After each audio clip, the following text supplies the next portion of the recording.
Welcome back, everybody. Today I'm going to be showing you an example from one of my games that addresses a question I've been getting a ton in my Smurf videos, as well as just in general on my videos, because a lot of times when I'm trying to teach you guys how to win, I try to teach you how to win your lanes, try to teach you how to play when you are ahead, and basically securing victory. So in this case, the question I'm addressing today is how to play the game when you lose your lanes. Banana slam jam. So this is going to be a high MMR game, and I want to be clear to everyone watching, because this always comes up, that if the opponent is not doing these things, you just want to do what you normally want to do. The whole point of being behind is that the opponent's supposed to punish you and not let you do what you want to do. And if they don't do what I'm about to tell you they're going to do, then you should just proceed with the normal game plan of pushing bottom, opening up the map, that kind of stuff, right?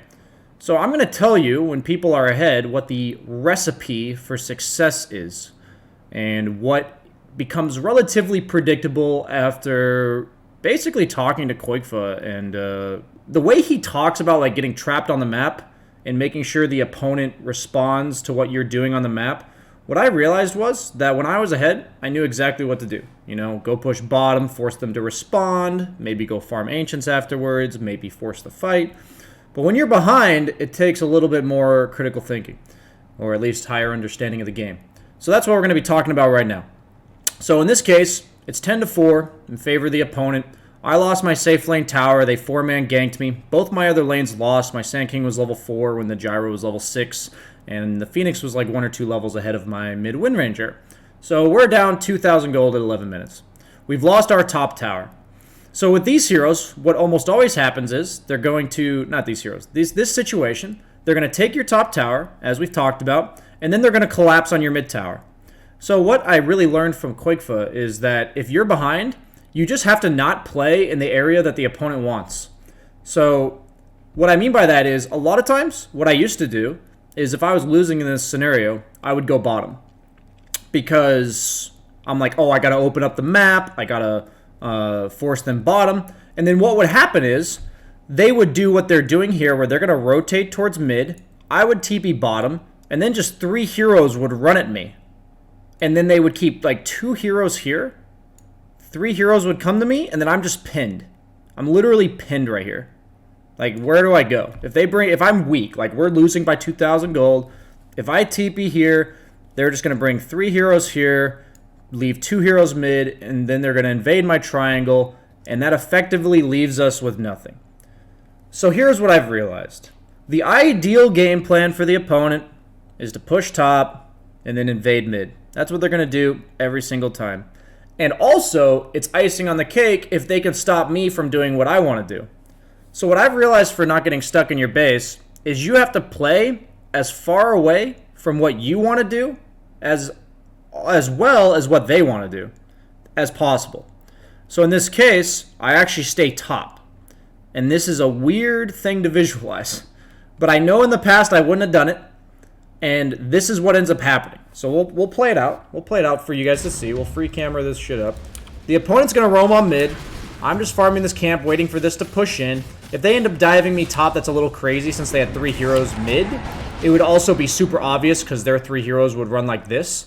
And if they brought 4 heroes top, if these 3 heroes instead of going and doing this ran top, I would probably TP bottom at that point. But I've realized most people in my bracket, they don't do that anymore. They don't collapse on this tower. They're going to have this guy go here. So I've predicted this, because if they do this, I have a very easy response to go here. And they 4-man my tower mid, my team's feeding, I'm a carry that had a rough start, and I'm not even considering showing up to this shit. Do not get baited. What I have realized is the opponent wants to control this area of the map, because that's where we like to farm, that's the safest farm on the map for us. This is usually where people like to go when they're this far ahead, at 11 minutes into the game. So if I go anywhere here, they're just going to play there and zone us away from farming. So I have to make them either chase me top to stop me from farming, or basically just feel like they need to farm this area. Because right now I'm like, okay, I'm not going to be able to get any objectives. I just want to farm. I'm trying to come back into the game. We're down by 3,000 gold. And so here's what happens usually. This is like the third or fourth time I've learned this and applied it. Like, meaning I've done it after learning it. So notice how they're playing, right? They're invading our triangle. They're doing all this shit down here. They're going to look to invade this area. This is usually what the game looks like when you lose the laning stage really bad. We're not talking like 1 or 2K net worth. We're talking like 4K net worth at 12 minutes. This is what the game usually looks like. I feel like a lot of you can relate to this scenario. So I just stay top. And notice how I don't feel safe enough right now to push this. And this is a crucial understanding. Because if you push this, it's also punishable. Because if you look at the map right now, I don't know exactly where these two heroes are. Like, I can't actually see them. And I don't know where this guy is. If I were to be here and say Earth Spirit was just, or Lion was just waiting right here, and then Gyro TP's in front of my face, I'm actually going to die. They can chase me forever. Because there's no tower. Like, like my teammates are so far away. So I actually can't farm this creep wave. That's really important to understand. That I can't farm this creep wave. Even though I know I need to stay top. So what I've realized is that I still just have to jungle the top half of the map while waiting to see what the opponent is doing. If the opponent proceeds to not show bottom, meaning they're not taking this tower, like they're not grouping up to take this tower, that means that I need to be careful of getting ganked. Because the only reason they wouldn't go here, think about it, is if they're going to go kill me. That's the only reason. What other reason do they have? Like, what else are they going to do? So I've realized that they're going to present to me the information of whether or not they're going to kill this tower. Maybe like 10 or 15 seconds from now, right? So in the meantime, I'm just jungling some creeps. So we're going to jungle some creeps. We're going to see that they're committed. We see 3 heroes here. And then we see the slip up from their noob-ass carry player. So the beauty, but also the drawback of controlling the triangle this early is that oftentimes it requires a lot of strength. It requires the opponent to basically be way stronger than you. Not only does that include the net worth, but it also requires numbers, meaning they need all of their heroes. And this is the moment where you say, they have no longer committed enough resources to controlling this area. If I had gone any earlier, they could have just brought 5 heroes and killed us here. Because if they're ahead by 4,000 net worth, and we fight them 5v5, we're going to lose. So right here is the moment that you know they fucked up. Right here. This moment. Their carry, their offlaner, one of their super farmed heroes, maybe their team fight support with an ultimate, TP's top. And we immediately call, fuck this guy. It's immediately what's called. Kill the shit out of this guy. And it is instant.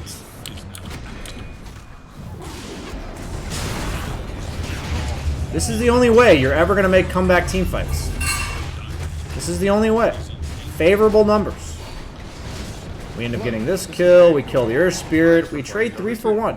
And now, bottom half of the map is ours. This is what we originally wanted in the first place.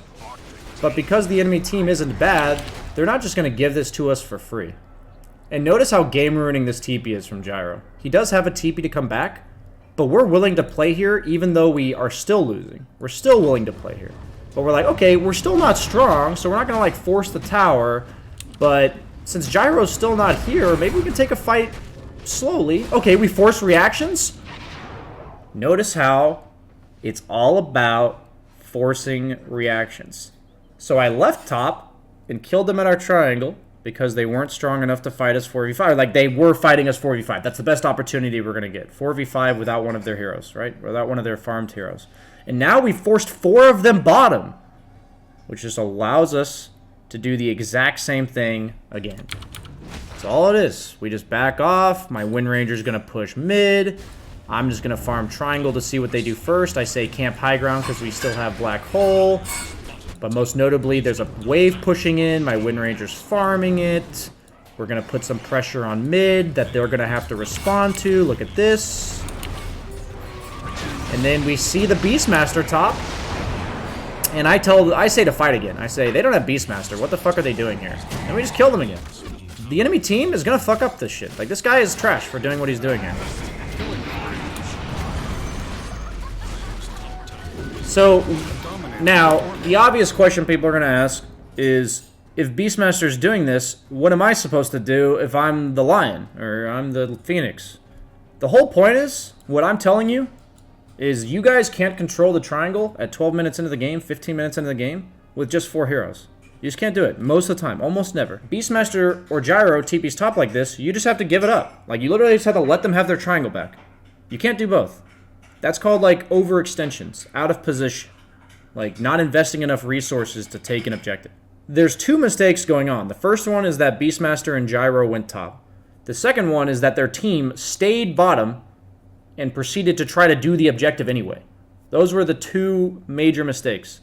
Both of which, if either one's avoided, then this doesn't happen, right? If Gyro TP's top and his team immediately backs off, then sure, we're not going to kill them, but we still get our triangle back. And that was achieved by forcing the Gyro to TP top. So all of this is about making the opponent not 5-man where they want to 5-man. That's all it is. That's all it is to play from behind. You say, we need to outnumber you. So if you're playing on our side of the map, we need to force you back to your side of the map such that we can then reclaim our side.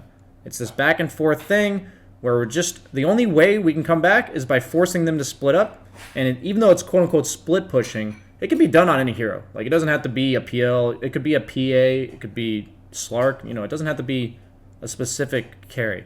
This mindset needs to go into every single game that you're losing. And if I had TP'd back to base before they showed bottom or anything like that, if I hadn't chosen top instead of bottom, all this would have been for naught. Like, these are the situations where I harp on in my coaching sessions where you have like one bad TP, or you have one bad choice between going top or bottom. They usually just lose the game. You actually just straight up lose the game because this is the point where you're down by 4,000 gold and your next like 3 or 4 moves need to be really good. Like, that's kind of just how it is. So we end up coming back. We end up losing the game. Everyone was here, you know, scarring because I threw the game at the end. But we ended up coming back and should have won this game. You know, if we fast forward, like, where is it here? Wait, were we never ahead? Okay, we were finally ahead at 40 minutes into the game with 2 racks. Crazy. But yeah, we ended up coming back and should have won this game. But the whole idea of it is that this early game, you really need to, like, I know I broke it down a lot, but that's the required mindset that it takes. And if you're the teammate of the carry, you need to be ready for the opponent to fuck up and call it. Usually, all it takes is one player to say, guys, Gyro TP top, kill this Beastmaster, everybody. That's what it takes. That's the type of communication that it's going to take for you guys in your pubs. It's not always reliable. If your team's not willing to do it, honestly, it's pretty hard to win when you're down by 4,000 gold at 12 minutes. But hopefully, if enough people watch this type of video, we can all get on some semblance of the same page and, you know, get this kind of movements down. Because these are things that don't require a ton of coordination. It requires each individual understanding that if the Gyro TP's top, you just kill the guy that's in your triangle. So hope you guys learned something from this. This is like a valuable lesson for me. I think I usually play from behind pretty poorly. And a lot recently, I've felt games like this where sometimes I still lose, kind of like in this scenario. But I made a game that was seemingly unwinnable, a winnable game. So that's for me the cool part about these lost games, and that's exactly what you're supposed to learn. And if you can win like 10 to 20% of these games, that's definitely something that's going to help you climb it more. So thanks for watching, guys.